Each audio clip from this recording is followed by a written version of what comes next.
Nous sommes de retour dans votre live de TV Finance et nous allons ouvrir désormais notre page présidentielle 2022 avec notre prestigieux invité, monsieur François Asselineau. Bonjour monsieur. Bonjour. Bonjour, je suis ravi d'être avec vous ce matin. Je rappelle que vous êtes haut fonctionnaire en disponibilité et inspecteur général des finances. Vous êtes donc un homme politique français, président de l'Union populaire républicaine que vous avez fondée en 2007. Donc on fête les 15 ans ce 4 avril de votre parti. Monsieur Asselineau, comment analysez-vous la montée des extrêmes de tous bords, gauche-droite, en France? Est-ce conjoncturel ou bien structurel ? Alors, un, c'est structurel. Deux, j'appelle pas ça des extrêmes. Pour ce qui me concerne, je pense que ce que nous vivons, c'est vraiment la fin, sans doute provisoire d'ailleurs, mais la fin du clivage droite-gauche et l'apparition, ça fait déjà un certain nombre d'années, d'ailleurs quand j'ai créé l'UPR, c'était déjà fondé sur cette idée, l'apparition d'un clivage qui est celui entre les partisans de la mondialisation, c'est-à-dire l'effacement des frontières des nations et des peuples, et puis les partisans du retour à la nation comme entité qui est indépassable pour assurer la démocratie. Donc en fait, vous avez d'un côté les mondialisateurs qui se prétendent modernistes, mais qui sont aussi en fait des tyrans, parce que l'Union européenne, c'est une tyrannie, c'est une dictature, on pourra en parler. Monsieur Macron a géré la France comme une dictature, en n'écoutant absolument personne, en éborgnant les gens et en ne mettant en œuvre que l'agenda fixé par l'Union européenne. Et puis de l'autre côté, vous avez tous ceux qui protestent. Et ça peut se voir. Alors il y a quelque chose qui est à mon avis, que les internautes devraient méditer. Si vous regardez l'élection présidentielle depuis 2007, 2012, 2017, 2022, sur cette période, sur ces 4 élections, si vous additionnez au premier tour le candidat de l'UMP devenu LR, plus le candidat du PS, donc les deux grands partis qui ont structuré la France, donc ça commence avec Sarkozy, ça se termine avec Pécresse, et puis côté socialiste, il y a Ségolène Royal et Hollande, etc.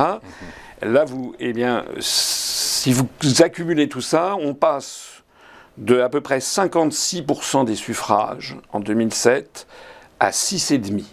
Vous vous rendez compte que le parti de Chirac plus le parti de Mitterrand ont fait tous les deux cumulés 6,5% des voix. C'est-à-dire leur disparition. C'est la fin du bipartisme alors, pas classique. tout à fait. Non, parce qu'au même moment, le Front National est devenu Rassemblement National. Si on fait le même calcul depuis 2007 jusqu'à 2022, qui commence avec Jean-Marie Le Pen, puis 3 Marine Le Pen, et si vous additionnez ça avec Mélenchon, qui n'était pas présent en 2007, mais qui a été présent aux 3 des 3 fonctions successives, eh bien vous avez le phénomène à peu près inverse. Exactement. C'est-à-dire que vous avez quelque chose qui passe d'à peu près 11 à 48%.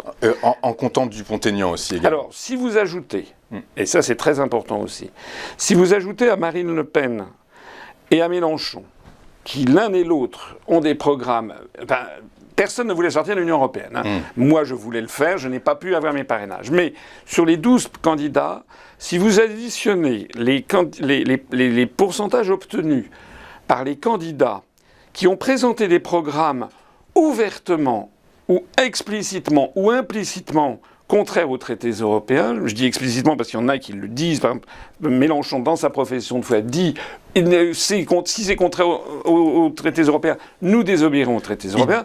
Donc, il a adouci un peu son discours vis-à-vis de l'Union européenne. Oui, quand même, bien sûr, Madame Le Pen aussi. Ils ont adouci le discours, mais dans les faits, ils ont proposé des programmes qui sont impossibles à mettre en œuvre dans le cadre des traités européens. Donc, il n'y a pas que Madame Le Pen et Mélenchon. Vous pouvez y ajouter Éric Zemmour, vous pouvez y ajouter Nicolas Dupont-Aignan, vous pouvez y ajouter Fabien Roussel, vous pouvez y ajouter Philippe Poutou, Madame Arthaud, et je dois encore en oublier un qui doit être Jean Lassalle. Eh bien, si vous additionnez tout ça, ils ont fait 61% des suffrages. Donc, et ça, c'est en montée permanente. Donc, ce qui est en train de se passer... Et comment vous l'analysez, justement ? Est-ce que c'est un simple rejet de la majorité au pouvoir ? Non, je pense que nous sommes... comme je le dis, on va vers, à mon avis, la fin de la mondialisation. On en a les prémices un petit peu partout, qui d'ailleurs n'est pas soutenable du point de vue, ne serait-ce que du point de vue de l'écologie, parce que aller faire fabriquer à l'autre bout du monde tous les produits que l'on consomme, ça n'est pas raisonnable. Même Macron dit, et même un certain nombre de gens disent qu'il faut relocaliser les industries. Bon, donc il y a ce phénomène qui est apparu dans les années 90 en fait, avec la création de l'OMC, faisant suite à l'effondrement de l'URSS. Donc à la fin du XXe siècle, on a pensé qu'on allait avoir un monde qui allait être entièrement libéralisé. Et puis, vous savez que les idées sont comme les générations, ça dure une trentaine d'années, ben nous y voici. Une trentaine d'années après, cette idée est en train de s'effondrer. De partout, vous voyez que les peuples veulent reprendre le commandement de leur destin. Et en France, ce pourcentage de 61% ne cesse d'augmenter. Alors, ce qui est absolument tragique en France, c'est que normalement, ça devrait déboucher sur une offre politique et normalement, on devrait avoir à l'Élysée quelqu'un qui représente ces 61% des Français. Et comme il y a en France depuis 30 ans le système de faire barrage à l'extrême droite, qui est une astuce. Qui s'essouffle de plus en plus. On parlait effectivement, Jacques Chirac était élu à 82% voilà, en 2000, mais si vous voulez, alors ça c'est typiquement, ça a été conçu par Mitterrand, on connaît toute l'histoire avec Michel Charasse, mais ce barrage à l'extrême droite qui marche de moins en moins. Ben oui, parce que d'abord Madame Le Pen, je suis pas là pour... Et dédiabolisé. C'est pas seulement dédiabolisé. Si vous regardez son programme, qu'est-ce qu'il y a d'extrême droite dans le programme de Madame Le Pen? Il y a des mesures qui sont des mesures qui sont, comment dirais-je, jugées inacceptables par des gens de gauche. Par exemple, sa priorité nationale. Priorité nationale qui consiste à réserver les emplois ou bien les logements sociaux à des nationaux d'abord et les étrangers ensuite. Bon, donc ça, vu de gauche, c'est inacceptable, ce que je peux comprendre. Mais ce qu'il faut savoir, c'est que ça existe dans le monde entier. Et c'est pas spécialement d'extrême droite. D'ailleurs, si vous voulez, comme moi, être haut fonctionnaire, si vous voulez passer l'ENA, devenu l'ISP, vous devez être français. Si vous voulez déposer votre bulletin de vote, vous devez être français. Donc c'est quelque chose qui est contestable. Mais qualifier ça d'extrême droite, ça n'est pas vrai. Et là, il y a un jeu sur les mots. Pour ce qui me concerne, je considère que l'extrême droite, c'est d'abord et avant tout un pouvoir autoritaire qui impose une idéologie, qui agit sur les foules par des sentiments, par de l'émotionnel et jamais par la raison, qui sert les intérêts d'une oligarchie financière. Est-ce qu'avec ce discours, vous appelez à voter à contrer Marine Le Pen ou à voter pour moi j'appelle vos sympathisants qui sont nombreux. Oui. Quelle consigne de vote éventuellement? Alors d'abord, moi je donne pas de consigne de vote. Voilà. Qu'allez-vous voter, si je puis me permettre? Alors, moi ce que je pense, c'est qu'il faut faire barrage à l'extrême droite. Et l'extrême droite aujourd'hui, c'est Macron. Voilà, parce que c'est ça le paradoxe. On a eu pendant 5 ans un véritable pouvoir d'extrême droite. Macron ment, Macron tabasse, éborgne, mutile. Macron a détruit l'hôpital public, détruit le service public. Macron se couche devant les grandes puissances du moment. Macron nous entraîne vers un conflit avec la première puissance nucléaire mondiale, sans que jamais les Français d'ailleurs ne soient avertis. Macron joue sur l'émotionnel. Est-ce que vous vous rendez compte que nous sommes là entre les deux tours et que personne ne sait quel est le programme de Macron? Il a lancé des bribes comme ça, mais il a lancé des bribes, il y a quelques pistes, c'est une forme de continuité. Voter pour Macron, c'est voter pour une continuité. Alors, même s'il y a des thèmes qui reviennent, la retraite qui rabaisse, la retraite qui veut monter à 65 ans. qui ramène à 64. Donc, alors moi, ce que je vois, si vous voulez, j'ai regardé minutieusement les programmes. Le programme de Madame Le Pen et le programme de Monsieur Mélenchon sont identiques sur 72% des items, à peu près. Les 3/4. Monsieur Mélenchon, vous dites. Mélenchon, je dis bien Mélenchon. Oui, de toute façon, on sait qu'il y a des vases communicants assez évidents entre l'extrême droite et l'extrême gauche. En gros, 75% des programmes qui sont identiques et qui sont, à mon avis, qui ne sont pas extrémistes. Lorsqu'il s'agit, par exemple, de maintenir l'âge de la retraite, alors 60 ans pour Monsieur Mélenchon, 62 ans pour Madame Le Pen qui ne veut pas y toucher. Lorsqu'il s'agit de défendre les services publics, lorsqu'il s'agit de créer le RIC, etc. Bon, lorsqu'il s'agit d'avoir une France non alignée qui fasse prévaloir la paix, lorsqu'il s'agit de sortir de l'OTAN pour Mélenchon, du commandement militaire intégré pour Madame Le Pen, il y a 75% des sujets qui sont identiques. Et qui, soit dit en passant, moi, je ne sais pas, mais personnellement, je ne considère pas que le RIC, qui consiste à donner aux Français le pouvoir de faire des référendums comme les Suisses l'ont, comme les Californiens l'ont, je ne vois pas ce que ça a d'extrême droite. Je trouve au contraire que c'est très démocratique. Lorsque Mme Le Pen propose qu'il y ait une proportionnelle intégrale à l'Assemblée nationale, ça veut dire qu'elle propose que des partis politiques qui ne sont pas représentés parce que trop petits puissent entrer à l'Assemblée nationale.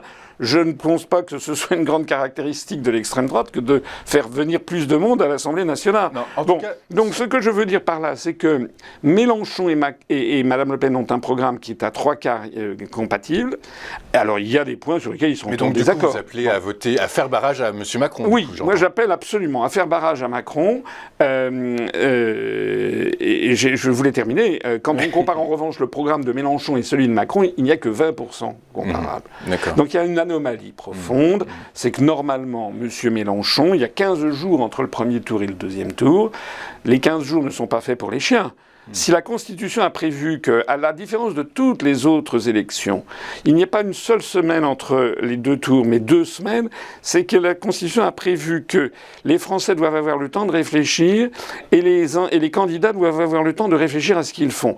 Moi, personnellement, je trouve que M. Mélenchon aurait dû refuser de répondre aux questions. Il a été sommé par les journalistes à 20h10 ou 20h40 de dire ce qu'il allait faire. Je considère qu'il aurait dû dire, s'il avait été un homme d'État, je vais réfléchir. Et j'aurais à sa place pris contact avec Mme Le Pen. Je sais que vu de gauche, il y a un certain nombre. Je ne sais pas. Personnellement, je ne le pense pas, puisqu'il s'est précipité pour dire non.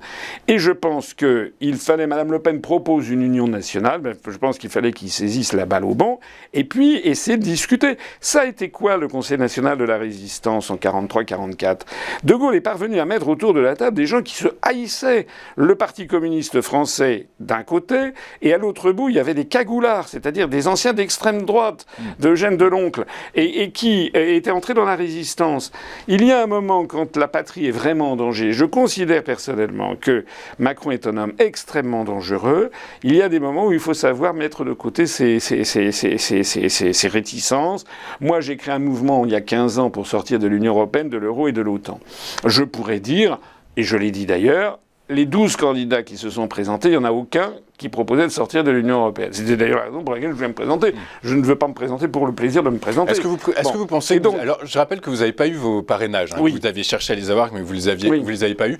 Est-ce que vous pensez... Quelle pourrait être la raison ? Est-ce que c'est parce que, justement, en plein conflit ukrainien, finalement, on s'est rendu compte que peut-être l'OTAN avait du sens, que finalement, on vivait dans un monde où l'Europe pouvait éventuellement avoir du sens aussi. La raison de quoi ? Que j'ai pas eu mes parrainages ? Ouais, que finalement, il y a certains de vos électeurs qui se soient dit... Non. Je pense que j'aurais eu des voix si j'avais pu me présenter. Non, ce qui se passe, c'est qu'il y a eu des manœuvres d'un certain nombre de forces qui ont essayé de dissuader les maires de me parrainer. C'est-à-dire la transparence de leur choix, en fait, jusqu'à des lettres anonymes qui ont été envoyées par des souverainistes. Mais il y a aussi eu des pressions venant de certaines sphères pour ne pas donner de parrainage aux candidats du Frexit. Voilà. Il faut quand même... Moi, j'ai eu M. Bayrou au téléphone personnellement. Et c'était difficile pour moi, comme ça l'était pour M. Mélenchon, pour Mme Le Pen ou pour M. Poutou. Et ce que je note, et pour M. Zemmour, ce que je note, c'est que Bayrou a fait en sorte que M. Mélenchon, Mme Le Pen, M. Zemmour et M. Poutou aient leur parrainage, et il en avait des centaines sous le coude, et moi non. Ça veut dire quoi ? Ça veut dire d'ailleurs au passage, notez bien que cette chose extraordinaire, c'est que le numéro 2 et le numéro 3 des élections, qui représentent à eux deux quasiment presque la moitié des électeurs, pour un peu, n'avaient pas leur parrainage. Alors que ça s'est décidé dans les derniers jours. Voilà, c'est vrai, alors que Mme Pécresse, qui a royalement fait 4,7% des suffrages, a eu plus de 2000 parrainages. Donc ça veut bien dire... Oui, et Mme Hidalgo, c'est pareil. Ils ont à eux deux, à L2, mais Mme Hidalgo et Pécresse ont dû rafler peut-être 25 ou 30% des parrainages. Ça prouve que ce système des parrainages est devenu complètement délirant, complètement obsolète. Mais ça prouve aussi quelque chose. Ça prouve que M. Bayrou, en parfaite connivence avec M. Macron, a donné des parrainages à Mme Le Pen, à M. Mélenchon, à M. Zemmour, à M. Poutou. Bon, ils ont préféré donc donner des parrainages à ceux que maintenant ils dénigrent comme étant des épouvantails d'extrême droite. Mais non, une pipe. soit Madame Le Pen est un mouvement anti-républicain d'extrême droite. À ce moment-là, il faut l'interdire. On est en démocratie, c'est impossible. Ouais, bien sûr, vous pouvez très bien dissoudre un mouvement qui est un mouvement. Regardez, Génération Identitaire a été dissous. Plus violent. Oui, bon. Mais si c'est un parti, il a le droit de concourir. Et s'il avait des difficultés à avoir ses parrainages, pourquoi est-ce qu'ils sont venus à son secours? Donc vous avez des dirigeants qui sont venus au secours pour que Mme Le Pen ait ses parrainages, et ensuite ils disent « Oh, quelle horreur !» On voit bien que c'est la commedia dell'arte, c'est du cinoche, c'est du cinéma. Vous savez de qui ils avaient le plus peur? Ils avaient peur de moi, parce qu'ils avaient peur de quelqu'un qui dit ce que je crois être la vérité. Et depuis 15 ans, tout ce que j'ai dit a été confirmé. Ils ne voulaient pas qu'il y ait un candidat qui propose le Frexit. Vous êtes un précurseur d'une certaine façon, parce qu'en faisant des recherches sur vous, j'ai compris que vous étiez le précurseur dans le cybermilitantisme. Le cybermilitantisme, c'est globalement le militantisme sur Internet. Chose qu'aujourd'hui est systématique. Monsieur Mélenchon est devenu un pro de TikTok, Monsieur Macron également, Madame Le Pen, etc. Est-ce que finalement, on n'en revient pas à cette question que je voulais vous poser au tout début? Avant, on votait pour des appareils d'État. On est d'accord, on votait pour les éléphants du PS, on votait pour une famille politique de droite. Aujourd'hui, on vote pour un homme, on vote pour une femme, on vote pour une figure. Est-ce que vous vous inscrivez toujours dans ce mouvement de cybermilitantisme? Est-ce que vous le comprenez? Est-ce que comment ça se fait que finalement vous n'ayez pas eu vos parrainages? Parce que tout le monde aujourd'hui sur les réseaux sociaux, alors, non, d'abord, au-delà de ce que vous venez de nous expliquer, hein, mais rapporté à votre connaissance fine du cybermilitantisme. Alors, ça me fait un peu sourire de façon un petit peu amère votre question, parce que je me rappelle une fois, j'avais une journaliste qui m'avait dit « Alors vous avez décidé, monsieur Asselineau, d'être présent sur les réseaux sociaux, vous n'êtes pas beaucoup sur les grands médias. » J'avais dit « Mais attendez, vous prenez les choses à l'envers. C'est justement parce que nous ne sommes jamais invités sur les grands médias qu'on a bien été obligé de se développer d'une autre façon, c'est-à-dire par le cyber. Plus importante. On voit que monsieur Mélenchon, c'est les jeunes qui ont voté pour monsieur Mélenchon. Pas uniquement. Beaucoup, son électorat, aujourd'hui, quand on regarde les statistiques, ce sont les jeunes en majorité. Oui. Les jeunes qui sont présents sur les réseaux sociaux. Oui, mais quand même pas uniquement. Et puis monsieur Mélenchon bénéficie de quelque chose que je n'ai pas, c'est qu'il est également très médiatisé sur les grands médias. Donc l'un et l'autre, si vous voulez, ce sont deux béquilles qui permettent d'avancer. Vous avez des candidats qui sont très médiatisés dans les grands médias, mais qui le sont peu sur les réseaux sociaux. Par exemple, Madame Pécresse, elle est nulle. Enfin, LR est très très mauvais. Nous, on a une chaîne UPR TV qui a dépassé les 300 000 abonnés. C'est quand même considérable. On a fait une augmentation de plus de 105 ou 111% en l'espace de 2 ans. Moi, je vois que la chaîne des Républicains, ça doit être quelque chose comme 10 000 abonnés. Donc, ce sont des partis qui, eux, sont présents dans les grands médias. Ce sont des partis complètement sclérosés. Pas besoin d'avoir des chaînes Internet. Qui ne sont pas... Et puis, à contrario, vous en avez d'autres qui sont, comme nous. Nous, je pense qu'on est un des meilleurs, qui sont très présents sur les réseaux sociaux. Je voudrais, en fait, que l'on ait les deux comme ceux qui marchent bien. Alors, ce qui est vrai aussi, c'est que... Il nous reste une minute. Sur les réseaux sociaux, ce que les gens cherchent aussi, c'est pas seulement une personnalité, c'est qu'ils cherchent des analyses différentes. La grande différence entre la télé, la radio et les réseaux sociaux, c'est que les réseaux sociaux, les gens vont chercher l'information qu'elles cherchent. Qu'ils veulent trouver. Celle qu'ils veulent trouver. Ils ne se la laissent pas imposer. Donc on a un électorat beaucoup plus intelligents au sens ils veulent interléguer, ils veulent faire le lien entre les champs du savoir, beaucoup plus proactifs et qui sont à mon avis beaucoup plus porteurs d'avenir. C'est ça qui est intéressant dans cette affaire, mais les évolutions sont quand même lentes et moi ce que je vois, je ne sais pas comment va se dérouler cette élection, mais je pense que dans tous les cas de figure, peut être élue selon vous? Je pense qu'elle aura des difficultés, mais ce dont je suis pratiquement certain, c'est que le score va être extrêmement serré. Là, les derniers sondages, on est sur il y a 52-48, 54. À mon avis, ça va être très serré parce que Macron fait l'objet d'un rejet absolument phénoménal dans un très très grand nombre d'endroits, de milieux. Il ne tient que grâce à cette astuce de faire barrage à l'extrême droite. Le barrage républicain. Voilà. Quand on voit comment M. Macron a traité d'ailleurs la population française, je pense que ça peut lui revenir en fait dans les gencives. Ok, merci Monsieur Asselineau. François Asselineau, vous êtes président de l'Union populaire républicaine qui a fêté ses 15 ans le 4 avril dernier. Merci d'avoir été avec nous. Merci beaucoup Monsieur Asselineau. Le live de TV Finance est quasi fini. On marque une pause et on se retrouve pour notre point bourse. À tout de suite sur TV Finance.